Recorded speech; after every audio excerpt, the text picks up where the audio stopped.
सरेआम की खातून नुमाइंदा लड़की की दोस्त बनकर ब्लैकमेलर से मिली और पहली ही मुलाकात में इसने पुलिस अफसर के रूप में इस ब्लैकमेलर से बच्ची के हाथ बांधकर इसकी वीडियो रिकॉर्ड करने का एतराफ करवा लिया।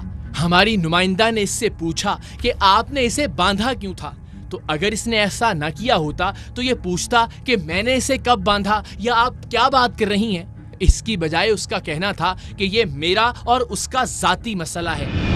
आपने इसके साथ जबरदस्ती करने की कोशिश की ना कि पहले मुझे इस चीज़ की गारंटी दे, भाई बच्ची है ना समझे मासूम, इसको बांधा क्यों आपने? क्या मसला है? फिर हमारी नुमाइंदा जो लड़की की दोस्त बनी हुई थी उसने इससे ये कहा कि ये तब तुम्हारे साथ जाएगी जब तुम इसकी वीडियोस और तस्वीरें डिलीट कर दोगे। इस पर भी इसने ये नहीं कहा कि कौन सी वीडियोस और तस्वीरें, बल्कि इसका कहना था कि वो मैं पहले ही डिलीट करने का कह चुका हूँ, क्योंकि ये लड़की को बुलाने के लिए हर बार वीडियो डिलीट करने के झूठे बहाने करता था। गाड़ी में बैठ के बात करते हैं। नहीं, हम यहीं बैठ के बात करेंगे, खड़े होके मेरी बात इधर हो जाए। अच्छा, मुझे तो गाड़ी में बैठ के बात करना है। सुनो ना, ये तुम्हारे साथ जाएगी, लेकिन एक शर्त है, तुम इसकी तस्वीरें डिलीट कर दोगे, वीडियो डिलीट कर दो। पहले बोल दिया। इस ब्लैकमेलर ने खुद बताया कि वो यहाँ यानी जिना अस्पताल कराची में कायम पुलिस की चौकी का इंचार्ज है, लेकिन हमारी नुमाइंदा घुमा फिराकर इससे यही पूछती रही कि आपने इस लड़की को बांधा क्यों। इसने इस बार भी इनकार नहीं किया, बल्कि कहा कि ये बात इसी लड़की से पूछो कि मैंने इसे क्यों बांधा था, इसलिए कि ये मेरी जिनसी ताल्लुकात की ख्वाहिश को पूरा नहीं कर रही थी।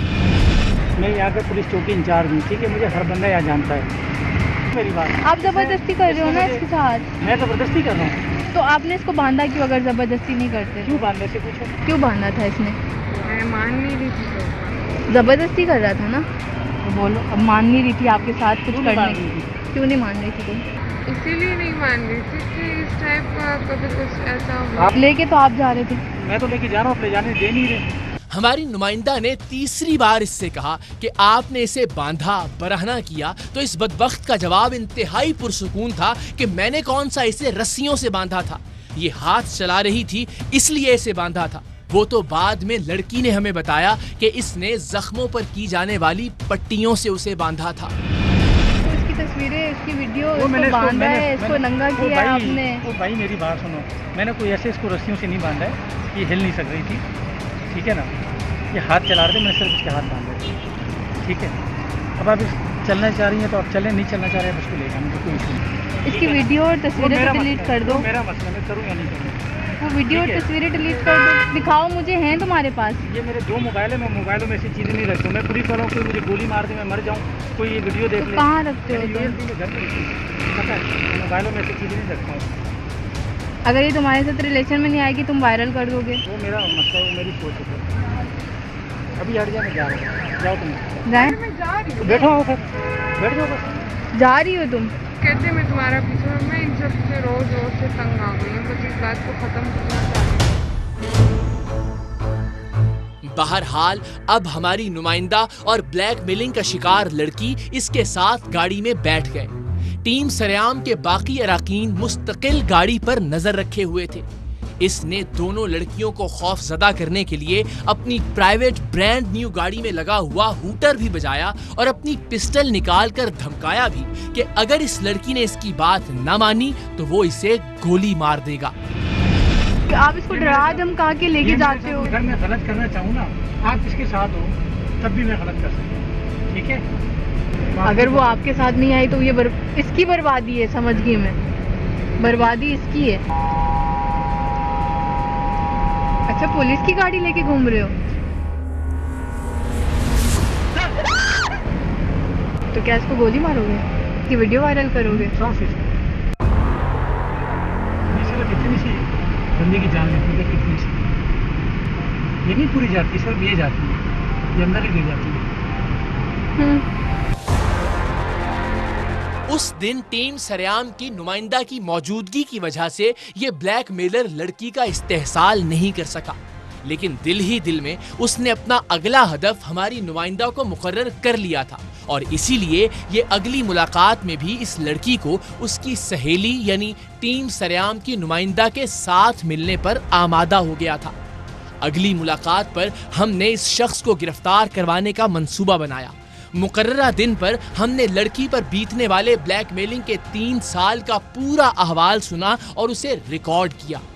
हम ब्लैकमेलिंग के ऐसे केसेस में 3 वजूहात की बिना पर लड़की की गुफ्तगू को रिकॉर्ड करते हैं या फिर उससे रिकॉर्डिंग करके हमें भिजवाने की दरखास्त करते हैं। पहली वजह तो ये कि ब्लैकमेलर के खिलाफ कार्रवाई के वक्त या फिर कार्रवाई के बाद किसी भी दबाव की वजह से लड़की अगर अपना बयान तब्दील करे तो हमारे पास रिकॉर्ड के लिए उसकी गुफ्तगू मौजूद हो। दूसरी वजह ये कि देखने वालों को ब्लैकमेलर के करतूतों का सही से इल्म हो सके, उन्हें अंदाजा हो सके कि ब्लैकमेलिंग की वजह से एक बच्ची किस तकलीफ और अजियत से गुजरती है, न किसी से कुछ कह सकती है, न कहीं डर के मारे शिकायत कर सकती है। जालिम ब्लैकमेलर के हर मुतालबे को तस्लीम करने पर मजबूर होती है और ऐसे केसेस में ब्लैकमेलर महज पैसों का मुतालबा नहीं करता या सिर्फ अपनी जिनसी तस्कीन पूरी नहीं करता, बल्कि ऐसे हैवानी और वहशत भरे तरीके से ब्लैकमेल होने वाली लड़की पर तशद्दुद किया जाता है जिसका आप तसव्वुर भी नहीं कर सकते। ब्लैकमेलिंग का शिकार होने वाली लड़की की गुफ्तगू रिकॉर्ड करने की तीसरी वजह यह होती है कि शायद उस बच्ची की गुफ्तगू सुनकर घर बैठी बेटियां और बहनें कुछ सीख सकें। वो गलतियां जो ब्लैकमेलिंग का शिकार होकर अजियतनाक लम्हे गुजारने वाली बच्चियों ने की हैं, शायद उन्हें सुनकर कोई दूसरी बच्ची, कोई दूसरी लड़की इस अजियत का शिकार होने से बच जाए। लेकिन ब्लैकमेलिंग के इस मामले में इस लड़की की गलती ना होने के बराबर थी। इस लड़की को तो इस ब्लैकमेलर पुलिस अफसर ने अपने इख्तियारात का नाजायज इस्तेमाल करते हुए ब्लैकमेलिंग के जाल में फंसाया था। अब मुझे कंप्लीट भाई समझ के बताएं कि इसने कब से ये जलालत शुरू की आपके साथ, खौफता करके और हिम्मत करके, रोए बगैर? काफ़ी टाइम हो गया है, रॉन्ग नंबर बन के कॉल की थी। तो ये पुलिस वाले, इसके पास कोई ऐप है, इसके जितने नंबर ब्लॉक करो ये नए नए नंबर से कॉल करता है। अजीब अजीब नंबर होते हैं। मैंने इसके 100 से ज़्यादा नंबर ब्लॉक किए हैं, 3 सिमें चेंज की इसकी वजह से। नए नंबर से फ़ोन करता है और इसके पास सिम का नंबर चला जाता है, कैसे जाता है नहीं पता। तो आपका रब्ता एक अननोन कॉल की वजह से हुआ था। कहा था मैं ये बात कर रहा हूँ, असद से मेरी बात करवाओ। तो मैंने कहा कि कौन असद? इस तरीके से मतलब डेली कॉल पे करता रहा, ये कॉल मैं ब्लॉक करती रही। बीच में फिर अब्बू का नंबर गया, भाई का नंबर गया, तो मैं बात नहीं, पहले तो नहीं गया था जब मैं बात नहीं करती थी तो इनको फ़ोन करता था? पहले नंबर नहीं था, तो ये मुझे बार बार हर टाइम फ़ोन करता था। मैं मोबाइल 1 मिनट कहीं रख नहीं सकती थी घर वालों की वजह से कि कोई उठा ले इसकी कॉल। तो इस तरह ये ऐसे चुप होता था कि मुझे टाइम मिलता था, मैं इससे आधा घंटा रात में लेट टाइम बात कर लेती थी आराम से। तो बस मुझे यही लगा कि ये चुप रहेगा तो बस ऐसे। हाँ था कि घर वालों तक बात नहीं पहुँचे।